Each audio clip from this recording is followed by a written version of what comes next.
If keeping a record of your many and varied achievements on your travels through the Imagisphere sounds appealing, then this will be right up your conduit. The Pins page lets you review your achievements and reminisce fondly about how you earned them.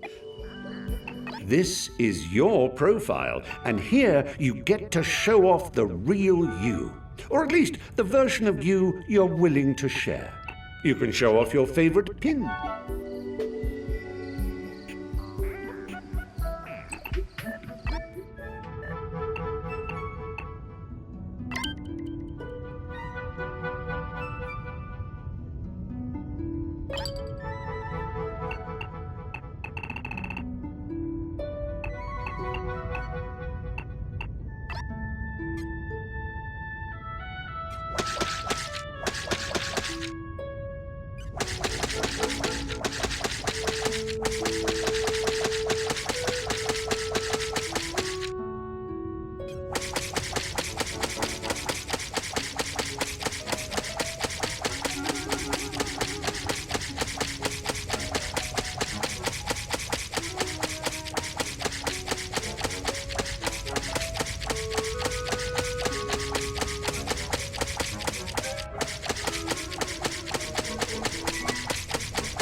The Slice and Dice tool allows you to carve up your materials into separate shapes. You can find it on the Tools page of your Tools bag, so take it out and let's carve some stuff. With the Slice and Dice tool selected, use the left stick to navigate the cursor to the material you want to affect. Highlight it by hovering over it and press the Action button to select it. If you change your mind, you can deselect the material with the back button. Move your cursor to one of the selected material's edges and press the Action button. Move the left stick again and you'll see a line stretching from the edge to your cursor. This is the line the Slice and Dice tool will carve. Just stretch the line from one edge to another and press the Action button to make your cut. If you want a more complicated cut, you can press the Action button mid-shape to make a corner and start a new line. Just be sure to finish by pressing the Action button on an edge. You can even end on the same edge you started on if you want. When you're done carving, deselect the shape with the back button. Now the material is split in two pieces that are glued together. Amazing!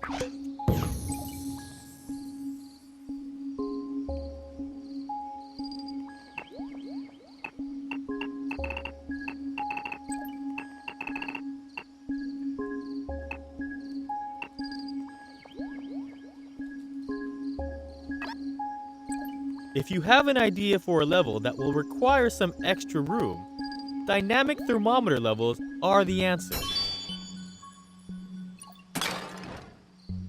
A dynamic thermometer level allows you to stretch far beyond the usual space limitations. But there are some things to keep in mind to keep things running smoothly. Take a look now in your global stuff. You can change a level into a dynamic thermometer level from the gameplay controls page. Just tweak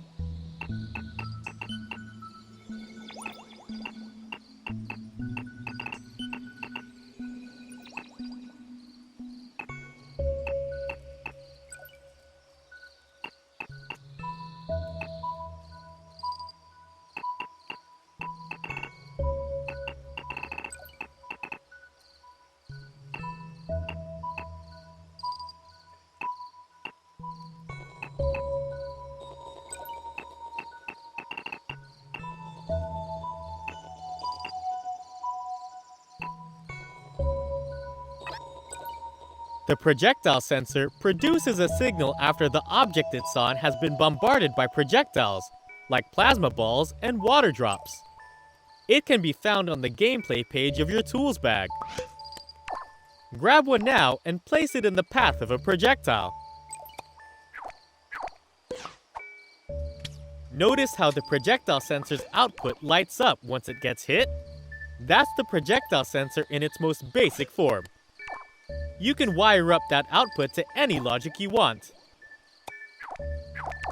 Now let's check out its tweaks in the Tweak menu. Open it up with the Menu button. Increase the target count tweak to change how many shots the projectile sensor can take before it produces a full signal. If you don't want it to start counting from 0, change the current count tweak. If you want the count to reset back to 0 once it's full, activate the Reset When Full tweak.